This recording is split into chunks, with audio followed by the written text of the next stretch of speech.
Hello everyone, I am going to teach you third chapter, Deep Water of Flamingo, which is written by William Dallas. In this chapter, we are going to read about fear.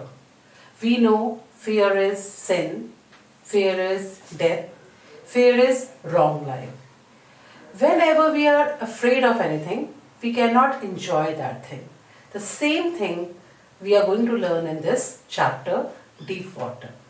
Now over here, William Dallas had a childhood fear of water. And how did this childhood fear was with him? Once he went to California beach with his father. And when the wave came over there, the surface shifted. As a child, he did not know how to keep the balance. When the surf came, he fell down into the water. He lost his breath. He felt the power of the nature. The father did not realize his mental state. He started laughing, but he had that fear with him ever since. So when he grew up, he thought that he's going to overpower this fear. There is Yakima River near their home. The mother says, never go to Yakima River because it is treacherous. Here treacherous means wicked because it has taken toll of many lives. So his mother kept on reminding this thing, never go to Yakima River. So he thought that he will go to YMCA pool. This is YMCA pool. And why?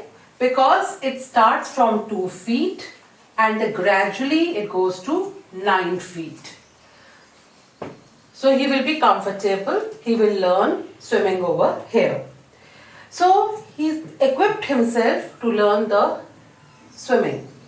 He got a pair of water wings because if we have water wings on us, we will not drown. Then he got conscious, he made an effort. He made a conscious effort. He was able to become little comfortable with water. Now over here, a misadventure again took place with him. There was a boy who was having a very good physical body. He had rippling muscles. Rippling means moving muscles. He came over there. He saw him sitting in YMCA pool. He picked up and ducked him into the pool. Now, when he was going, imagine this is a pool and this is a water. When he was going down, down, down, he thought the moment he will touch the surface, he will come out like a cock.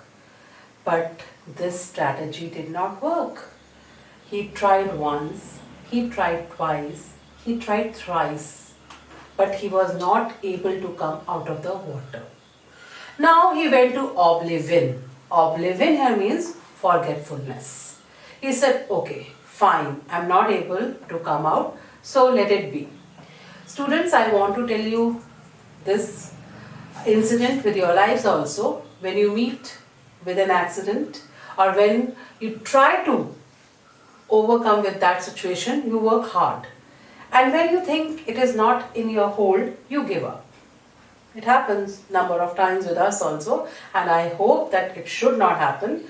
But when we start learning any vehicle, this accident majorly or mostly everyone has to face. So you can realize this thing, you can relate.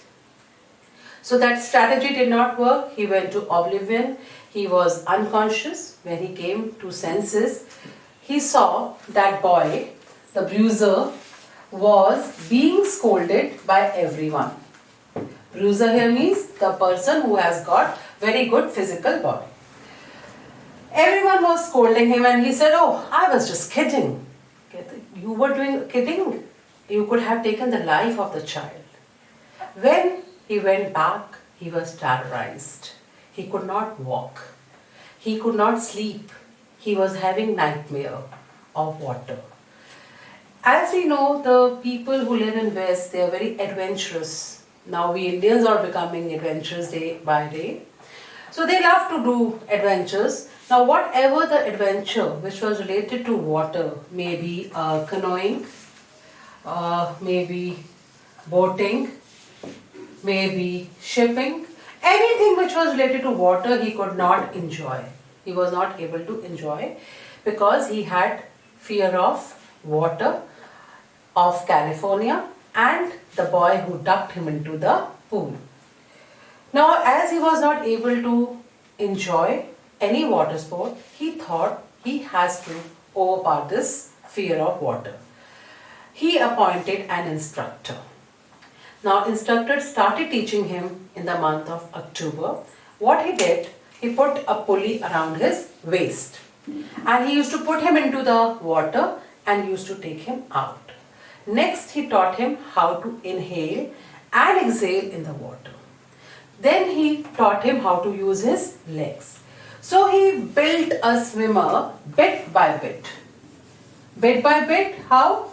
First he taught him to move in the water with the help of pulley. Then he taught him how to inhale and exhale. Then he taught him how to use his legs. When he taught everything in parts, then he put him into the pool in an integrated form. Now instructor said, my work is done, you know how to swim. But William Dollars was not satisfied. Down the line he felt that still he has tiny vestiges of fear. Children, vestiges over here means little bit, very less. He went to Lake Worm, he went to Lake Wentworth to find out that whether he has fear of water or not. When he was swimming in the river, in between, he again got terrified. Then he told himself, Mr. Terror, you're trying to scare me. No, I'm not going to be scared. So he went for another breaststroke. He learned all the strokes of swimming. Then he went to Lake Worm. And when he went to Lake Worm, he did not find even a single residue of fear. And then he said, as Roosevelt knew, all that you have to fear is fear itself. If you have any problem in your life, that is going to be overcome by you. So children, over here, the lesson by William Dollars is this, that any fear which you have with yourself, that has to be overcome by you only. No one will come for your rescue. I have given the entire notes on my class, which is on Google Classroom app. You can connect me over there. The link of the same is given below. I hope you are enjoying my classes. Have a nice day. Thank you.